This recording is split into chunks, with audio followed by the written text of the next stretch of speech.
할렐루야.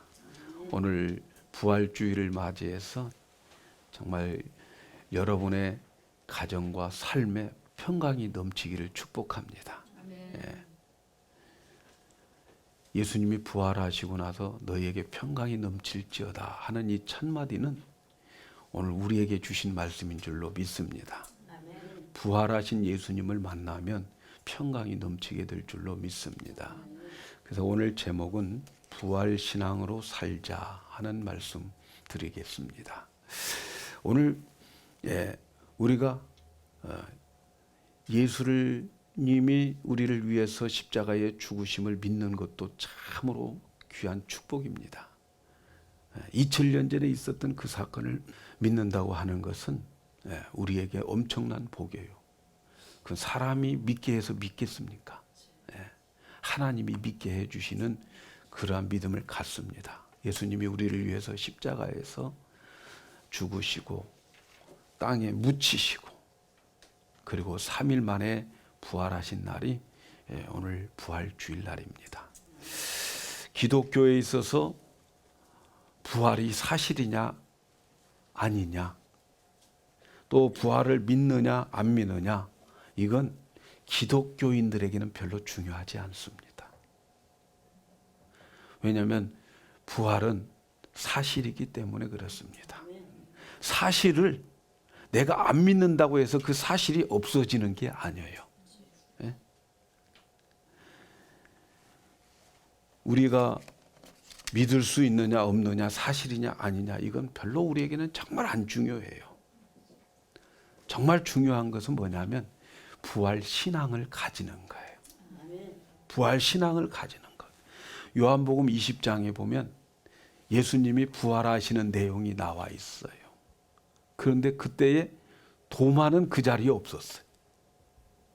그래서 나중에 도마가 왔을 때에 예수님 부활하셨다 이렇게 도마에게 전해주니까 도마가 하는 말이 뭐냐면, 나는 내 손가락으로 이 주님의 그 못자국을 만져보고 또 주님의 손의 못자국에 내 손가락을 집어넣어보고 주님의 옆구리에 그 창자국에 내 손을 넣어보고 난 다음에 나는 주님이 부활하신 것을 믿겠다 이렇게 의심했어요.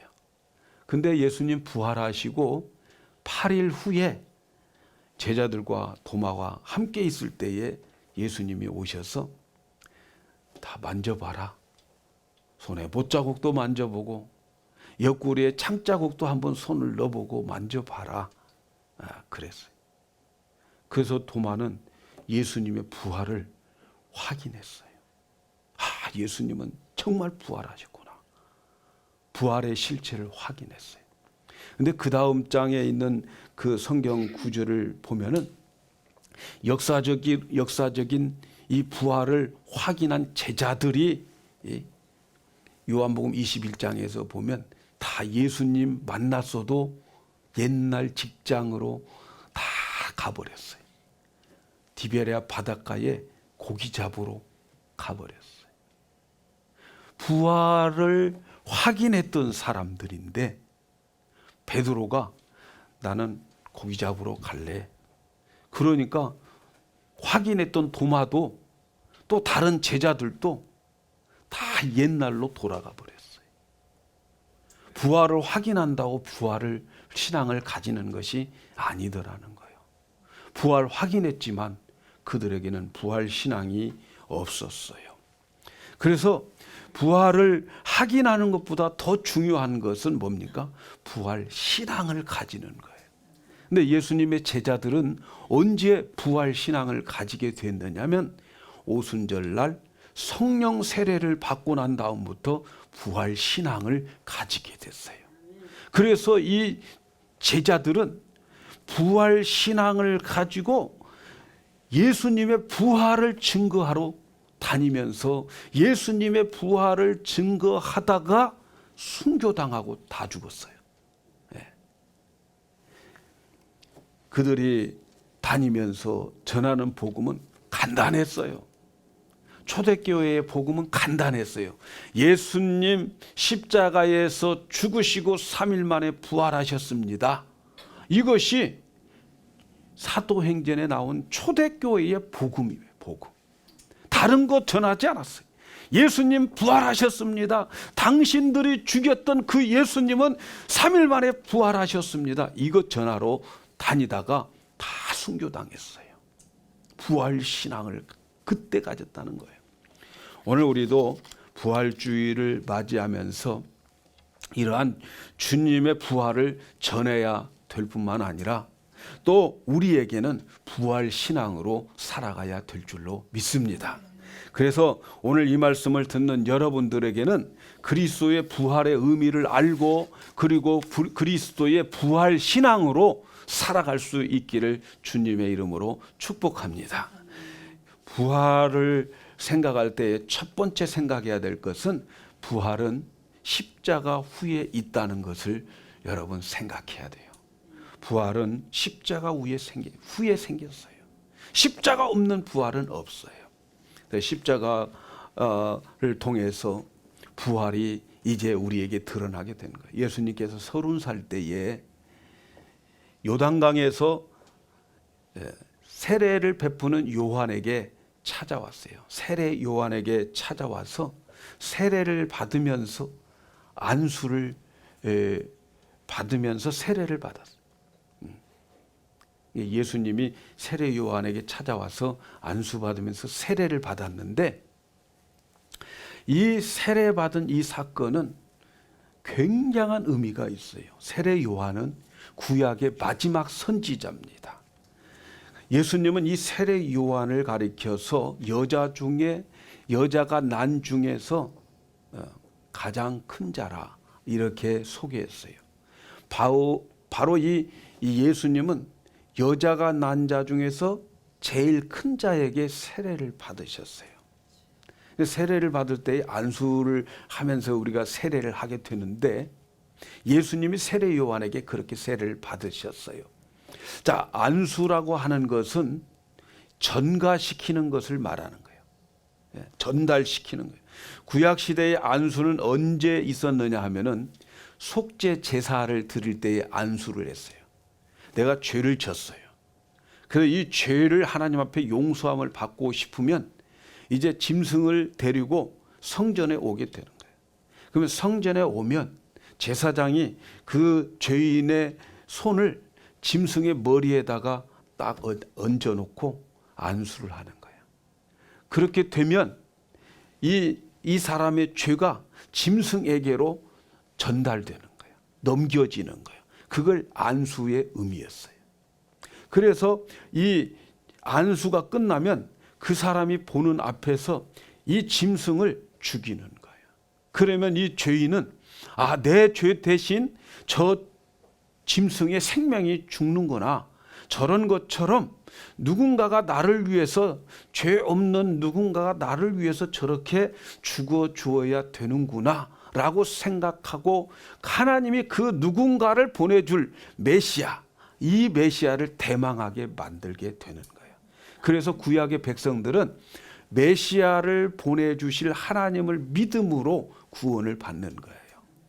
자, 이렇게 안수를 함으로써 나의 죄가 절로 넘겨지는 것처럼 한 행위가 바로 구약의 마지막 선지자인 세례 요한이 예수님에게 안수함으로 인하여서 인류의 모든 죄를 지고 있는 그 가지고 있는 죄가 예수님에게로 넘겨가는 역사가 예수님이 세례받는 역사예요.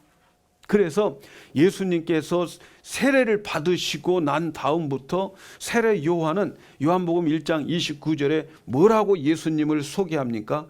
이튿날 요한이 예수께서 자기에게 나오심을 보고 가로되 보라 세상 죄를 지고 가는 하나님의 어린 양이로다.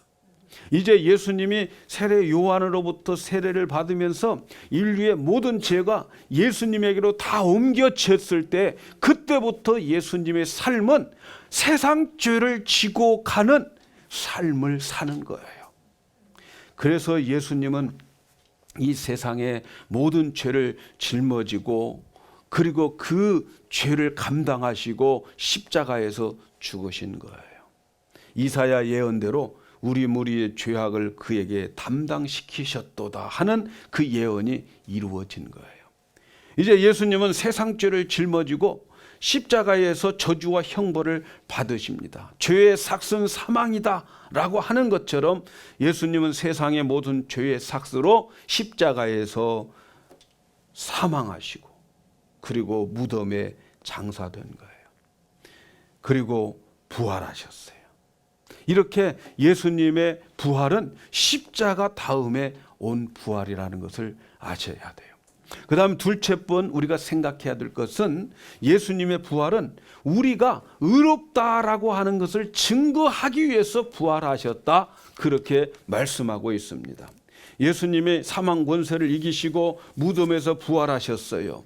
오늘 말씀에 보니까 예수는 우리 범죄를 위하여 내어줌이 되고 또한 우리를 의롭다 하심을 위하여 살아나셨느니라. 예수님께서 우리를 의롭다라고 하기 위해서 살아나셨다는 거예요. 예수님이 살아나심은 우리의 모든 죄값을 다 지불하셨다고 하는 증거라는 거예요. 그래서 예수님께서 부활하심으로 말미암아 우리는 죄값을 지불한 의인이라는 것을 증거하는 것이 바로 예수님의 부활이다 하는 것을 말씀하고 있는 거예요. 여러분, 레위기 16장을 보면은 말이죠, 이스라엘 백성들이 1년에 한 번씩 그들의 죄를 다 사함을 받는 대속죄일이 나와요. 1년에 한 번 이스라엘 백성들은, 온 백성들이 모여가지고 하나님 앞에 속죄 제사를 드리는 그 제사를 매년 7월 10일에 금식하고 회개하고 이 속죄 제사를 드리는 거예요. 이때 제사장은 1년에 한 번 딱 성전 안에 아무도 들어갈 수 없는 지성소에 짐승을 잡아서 죽인 그 피를 가지고 지성소에 들어가서 이스라엘 전체의 죄를 위해서 그 안에서 속죄 제사를 드리게 됩니다. 이 지성소에 들어가는 것은 1년에 딱 한 차례만 이들에게 허락되어 있어요. 그것도 누가 들어가느냐? 대제사장이 들어가는 거예요. 대제사장이 들어가서 그 지성소 안에서 제사를 드릴 때에 하나님께서 구름 가운데 이 속죄소 위에 나타나시면 하나님은 그 제사를 받아주신 거예요. 그러면 이스라엘 백성들의 1년 동안 지었던 모든 죄들이 하나님 앞에 깨끗함을 받는 거예요. 그리고 그 제사가 성공되었을 때에 그 안에 들어갔던 대제사장이 그 안에서 살아서 나오게 되는 거예요. 그런데 만일에 그 지성소 안에 속죄 제사를 드리러 들어갔던 대제사장이 하나님이 그 제사를 받으시지 않으면 그 안에서 죽어요. 그래서 못 나와. 그래서 대제사장의 이 예복에는 이 가장자리에 금 방울이 달려져 있어요. 그래서 지성소 안에 들어가 가지고 제사를 드릴 때에 딸랑딸랑 이 방울 소리가 나면 아직도 살아서 제사를 드리고 있구나, 이것을 표시하는 거예요. 그런데 방울 소리도 안 나고 나오지도 않고 그러면 그 제사가 실패한 거예요. 그 제사가 실패되면은 이제 이스라엘 백성들에게는 그 죄에 대한 심판이 그들에게 임해서 재앙이 오고 흉년이 오고 전염병이 돌고 그런 무서운 재앙들, 심판들이 그들에게 나타나게 되는 거예요. 그래서 이스라엘 백성들이 속죄일이 되면은 어떤 것에 관심을 갖겠어요? 속죄일이 되면은 대제사장이 이 짐승의 피를 가지고 지성소에 들어갔는데 저 들어간 대제사장이 밖으로 성공하고 나오느냐 실패하느냐, 여기에 관심이 있는 거예요. 그래서 이스라엘 백성들은 이제 속죄 제사를 드리는 그날에 대제사장이 안에 들어가 가지고 제사를 드리고 나오게 되면 이스라엘 온 백성들은 환호성을 치면서 하나님을 찬양하고 또 하나님께 감사하고 그들은 축제가 시작되어지는 거예요. 그들의 죄가 사함을 받았다라고 하는 것을 말하는 거예요. 그래서 이 속죄일에 드리는 그 제사는 바로 예수님이 십자가에서 드려지는 그 제사를 모형으로 그림자로 보여주는 사건이에요. 그래서 구약에 1년에 한 번씩 드려지는 이 속죄 제사는 예수님이 앞으로 메시아로 오셔서 우리의 죄를 위해서 십자가에서 자기가 제물이 되고 자기가 제사장이 되어가지고 십자가에서 제사를 드리고 속죄 제사를 드리고 이제 지성소에 들어가는 그 모습이 구약의 대속죄일에 드려지는 제사였어요. 그런데 예수님은 이 지성소에 들어가셨다가 나오시는 그 사건과 같이 예수님은 자기의 몸과 그리고 자기 자신이 제사장이 되어서 십자가에서 완전히 자기의 피로 제사를 드리고 그리고 3일 만에 부활하셨는데 그 부활의 사건은 지성소에서 들어갔던 그 대제사장이 나오는 사건과 같다는 거예요. 그래서 예수님의 그 부활은 우리의 모든 죄가 하나님 앞에 다 깨끗함을 받았다라고 하는 증거가 뭐예요? 부활인 거예요. 그래서 이 바울은 이 로마서 4장 25절에 예수는 우리의 범죄를 위하여 내어줌이 되고 또한 우리를 의롭다 하심을 위하여 살아나셨느니라 이렇게 말씀하는 거예요. 여러분 예수님의 부활을 믿으십니까? 그렇다면 우리도 하나님 앞에서 섰을 때에 의로운 사람이라고 하는 것도 믿으시기 바랍니다. 이 세상에 살 때에 사람들이 나를 볼 때에 나쁜 사람 또 뭐 죄 있는 사람이라고 할지 몰라도 예수님의 부활을 믿는 사람들은 하나님 앞에 섰을 때에는 다 의로운 사람인 것을 믿으시기 바랍니다. 그래서 바울은 고린도전서 15장 17절에 이렇게 말씀해요. 그리스도께서 다시 사신 것이 없으면 너희의 믿음도 헛되고 너희가 여전히 죄 가운데 있을 것이다 이렇게 말씀해요. 그리스도가 부활했기 때문에 우리는 죄 가운데 있지 않다 이렇게 우리에게 말씀하고 있는 거예요. 그러나 또 한 가지 알아야 될 것이 있는데 부활은 죄의 결과까지도 해결하셨다는 것을 믿으시기 바랍니다. 죄가 없어진 것뿐만 아니라 죄 때문에 생겨지는 모든 결과까지도 다 해결하셨음을 믿으시기 바랍니다. 예수님의 부활이 우리 모든 죄를 해결했다면 우리에게 엄청난 복이 있는데 그 복 중에 복이 뭐냐면 죄 때문에 저주와 심판과 재앙이 우리에게는 절대 안 온다는 거예요. 왜냐하면 죄가 없어짐으로 인해서 죄의 결과도 다 없어졌어요. 죄의 결과로 나타나는 것이 저주요, 질병이요, 가난이요, 고통이요, 불행 이 모든 것들인데 이것이 예수님의 부활함으로 인해서 싹 사라졌다고 하는 것을 믿으시기 바랍니다. 그래서 예수님의 부활은 죄로부터 오는 이 모든 것에서 해방되었기 때문에 여러분들이 혹시 내가 질병 가운데 있습니까? 가난한 가운데 있습니까? 아, 내가 지금 저주받았다 이렇게 생각하면 안 되는 거예요. 네? 그래서 부활신앙을 가진 자는 가난해도 질병이 있어도 죄의 저주라고 생각하지 마시기 바랍니다. 내가 가난함은 죄의 저주로 생긴 게 아니고 내가 질병이 있는 것은 죄의 저주로 생긴 것이 아님을 여러분 분명히 믿으시기 바랍니다. 그걸 확신시켜 주기 위해서 예수님은 부활하셨어요. 아멘.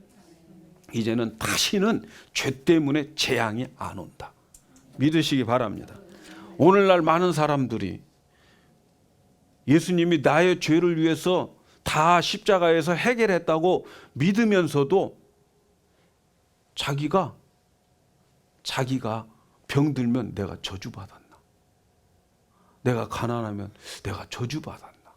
이렇게 생각하는데 그 생각은 부활신앙이 아닌 거예요. 부활신앙은 어떻다고요? 죄로 인한 저주는 내게서 사라졌다라는 거예요. 혹시 여러분 가운데에 가난과 질병으로 고생하고 있습니까? 그 가난과 질병은 절대로 저주가 아닙니다.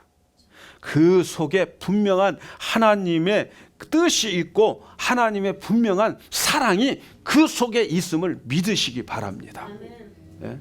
어떤 사람은 자기가 암 선고를 받았어요. 암 선고를 받고 난 다음에 하나님 앞에 원망하는 것이 아니고 그 암 선고를 받고 집으로 돌아오는 그 운전하면서 돌아오는 그 차 속에서 그는 하나님께 감사했다는 거예요. 하나님 감사합니다. 나에게 암을 걸리게 해서 나를 겸손하게 하시고 다시 내 죽음을 준비하게 하시고 나를 더 이상 죄 짓는 곳으로 가지 않게 해주셔서 감사합니다. 이렇게 감사가 나오더라는 거예요. 여러분, 그런 사람들은 이 질병이 저주가 아니잖아요. 그 속에 하나님의 사랑이 있음을 깨닫는 거예요. 어떤 사람은 가난하게 되었어요. 가난하게 되면서 하나님께 가까이 가요. 하나님께 더 겸손해졌어요. 내가 부자일 때는 하나님도 몰랐는데 내가 가난하고 힘드니까 하나님을 찾고 하나님 앞에 가가지고 하나님, 제가 이제 돌아왔어요.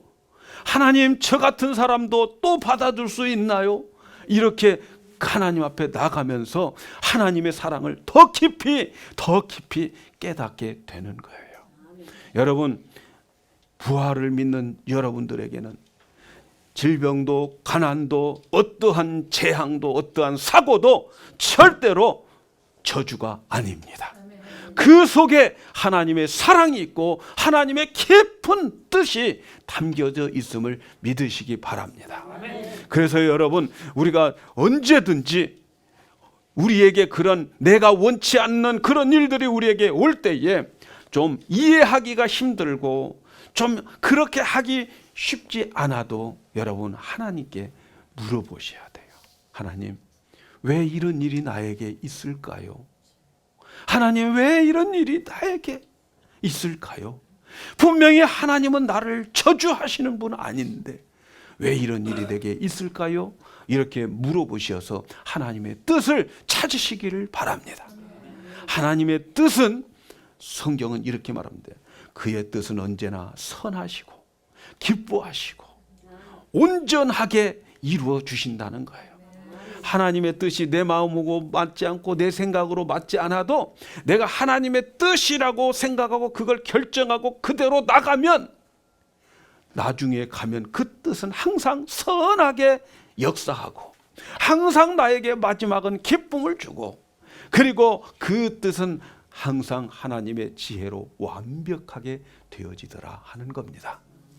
그래서 여러분, 우리는 절대로 저주받을 사람이 아님을 믿으시기 바랍니다. 아멘.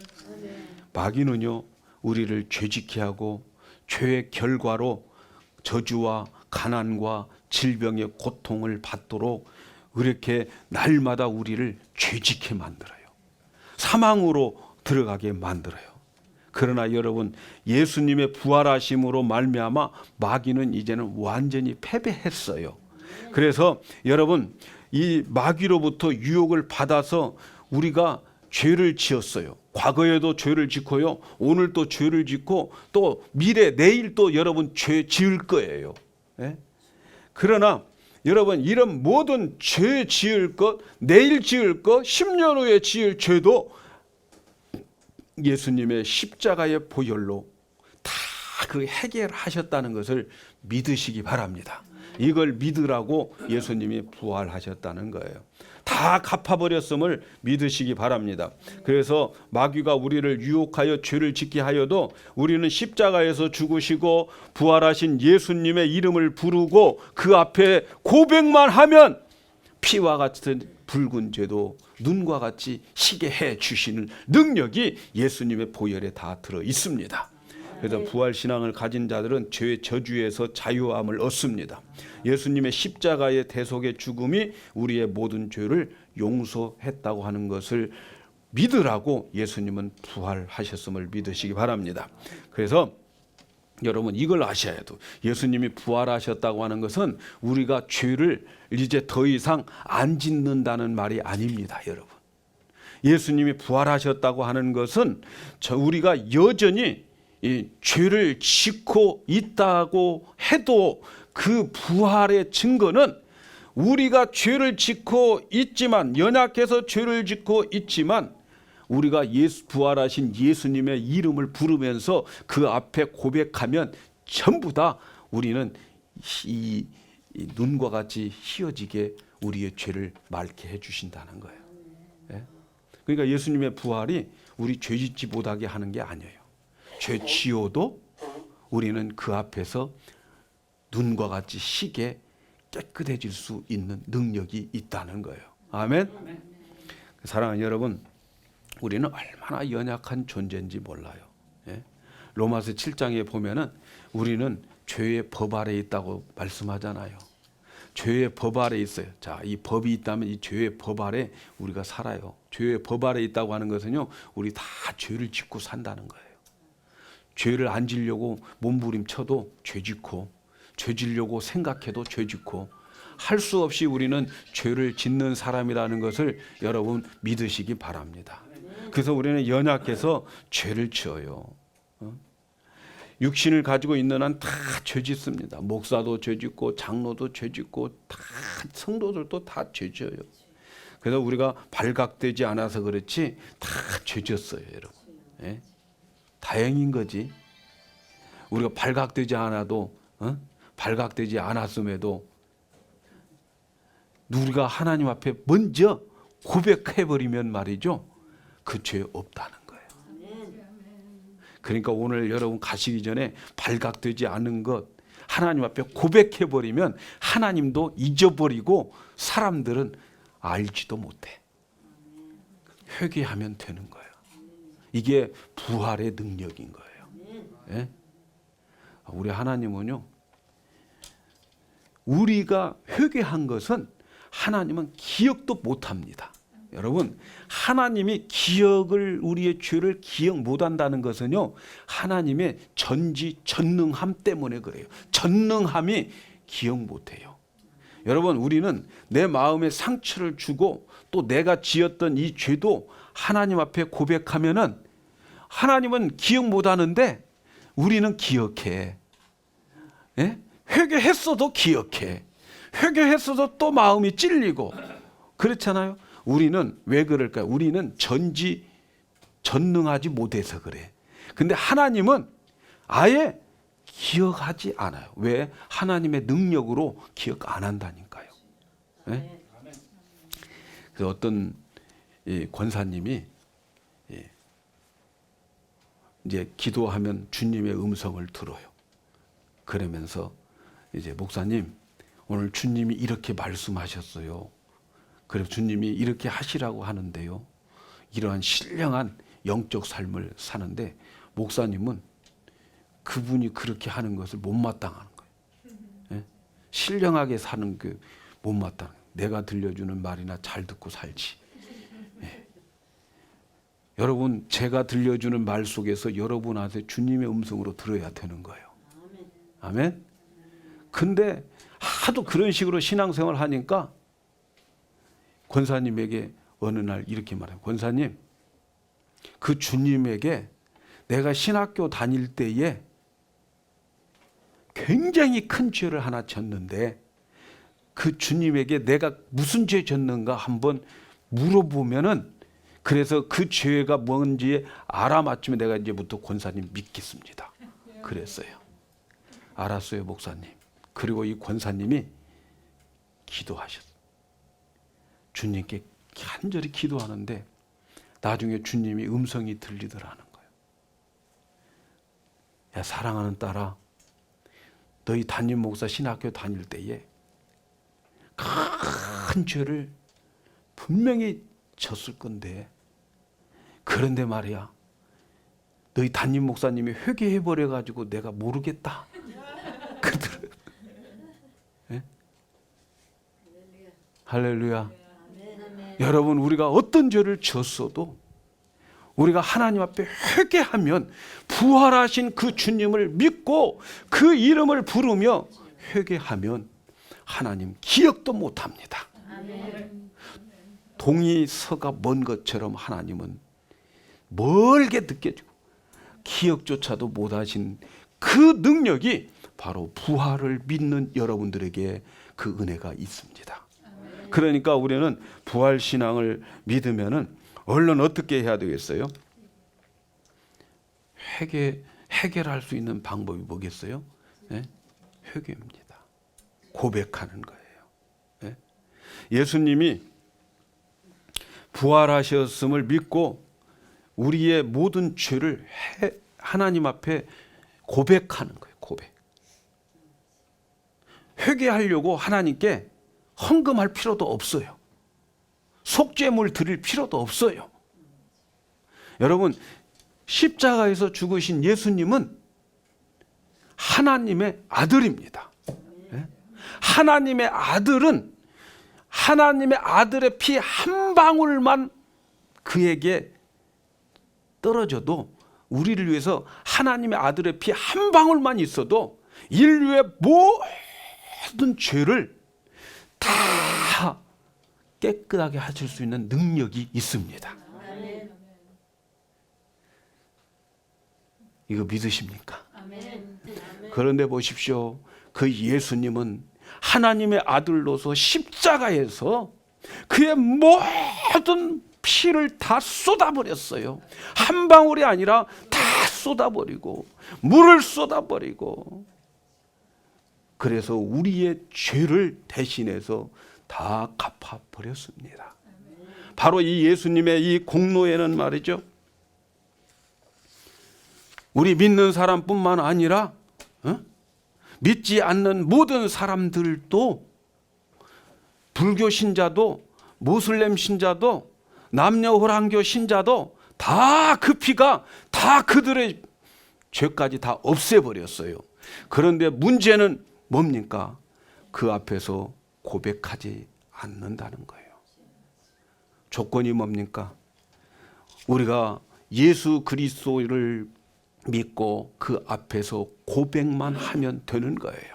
그래서 요한일서 1장 9절에 뭐라고 말씀합니까? 만일 우리가 우리의 죄를 자백하면 저는 미쁘시고 의로우사 우리 죄를 사하시며 모든 불의에서 우리를 깨끗게 하실 것이요.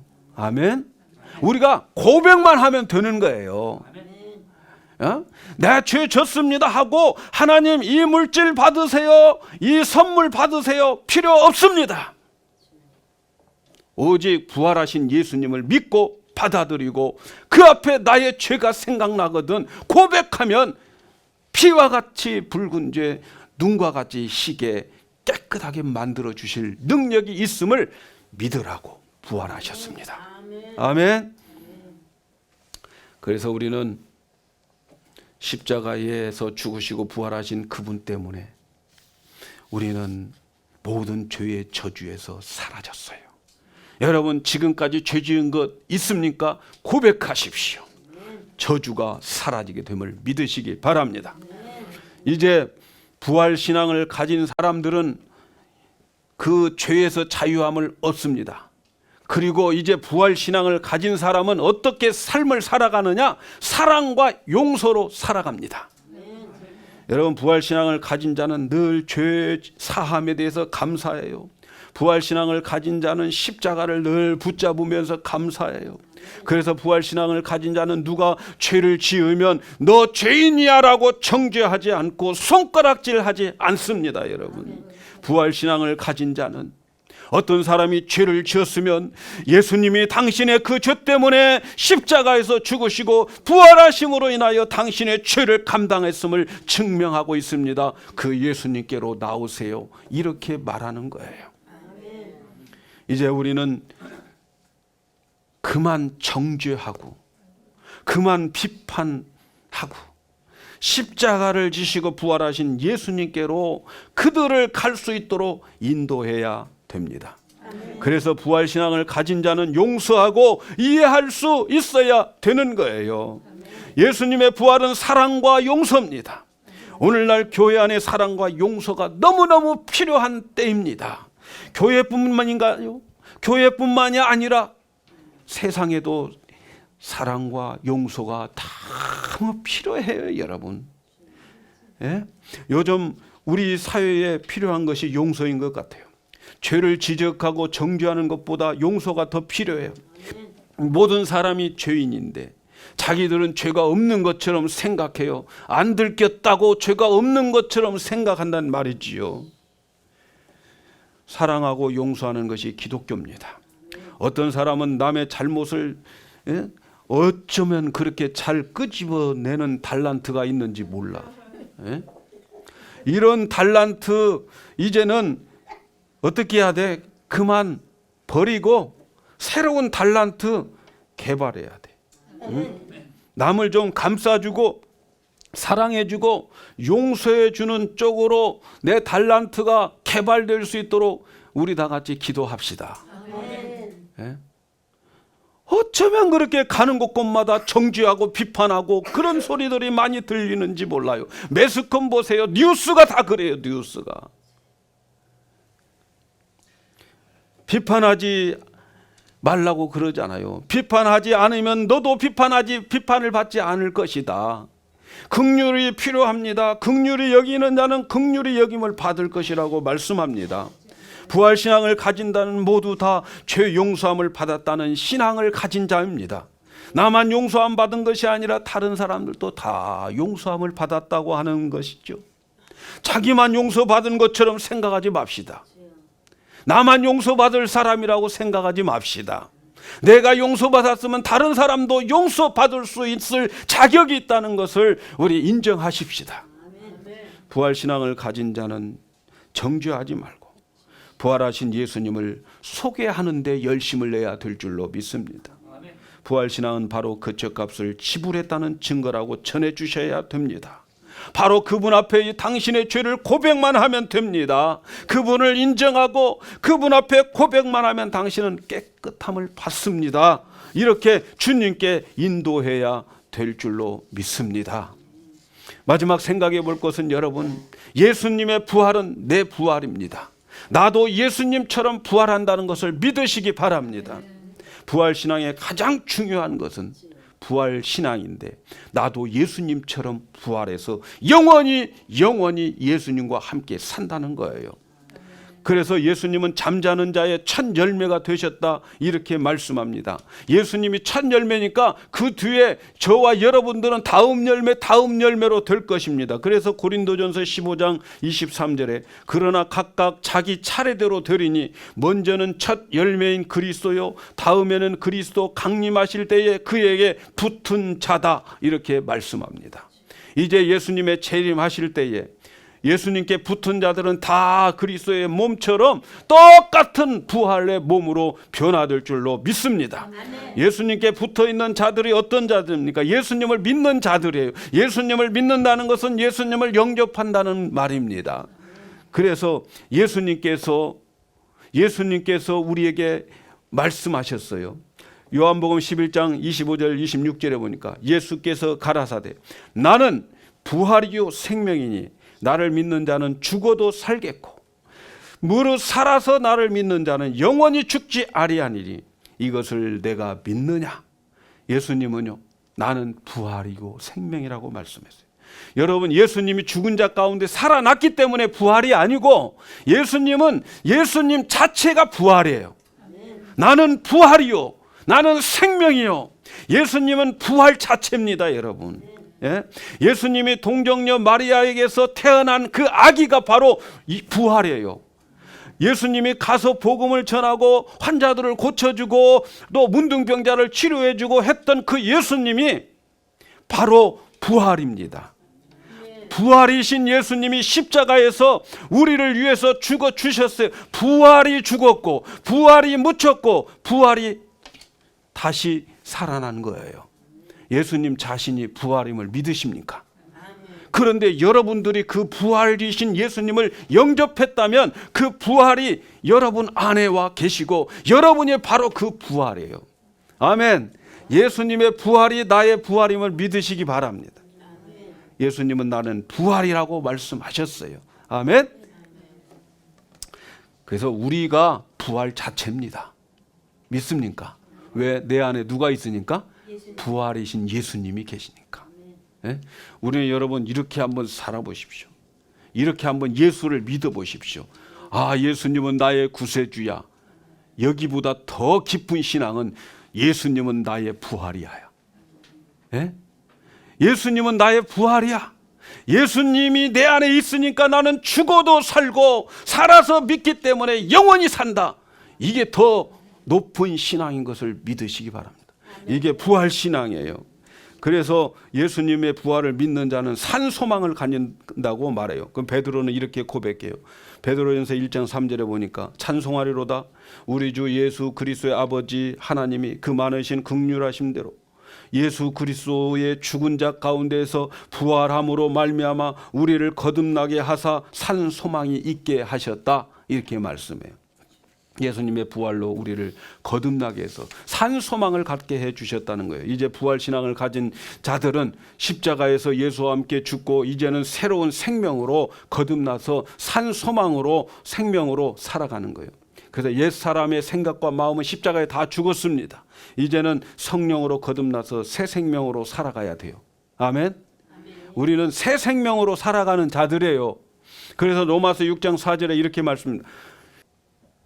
그러므로 우리가 그리스도의 죽으심과 합하여 세례를 받음으로 그와 함께 장사되었나니 이는 아버지의 영광으로 말미암아 그리스도를 죽은 자 가운데에서 살리심과 같이 우리로 또한 새 생명 가운데 행하게 하려 함이라. 새 생명으로 살도록 하기 위해서 우리 부활시켰어요. 그래서 우리는 새 생명으로 살아야 됩니다. 예수님의 새 생명으로 산다고 하는 것은 예수님의 말씀을 먹고 산다는 거예요. 예? 왜 그랬습니까? 요한복음 6장 63절에 살리는 것은 영이니 육은 무익하니라. 내가 너희에게 이른 말이 영이요 생명이다. 내가 너희에게 이른 말이 영이고 생명이다. 그래서 새 생명은 바로 이 말씀을 먹고 살아가는 겁니다. 아멘. 부활신앙은 날마다 생명으로 살아가야 될 줄로 믿습니다. 자, 부활절을 맞이해서 살아가는 여러분, 우리는 이것을 가져야 돼요. 예수님의 부활은 역사적 사실입니다. 믿거나 말거나 사실이에요. 중요한 것은 부활신앙입니다. 이 부활신앙이 어떤 신앙입니까? 예수님의 부활은 우리를 의롭다 하기 위한 증거인 것을 믿으시기 바랍니다. 예수님의 부활은 우리의 죄로부터 모두가 다 저주에서 해방되었음을 믿는 부활신앙을 가지시기를 축복합니다.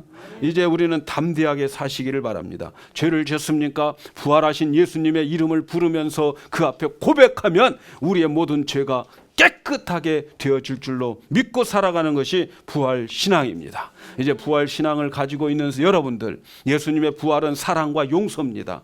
용서하십시오. 사랑하십시오. 아멘.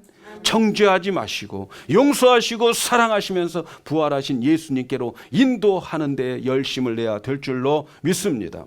이러한 고백을 하면서 새 생명으로 살아가는 부활신앙이 여러분에게 있어서 이제 남은 삶이 부활신앙으로 살아가는 우리들이 되기를 주님의 이름으로 축복합니다.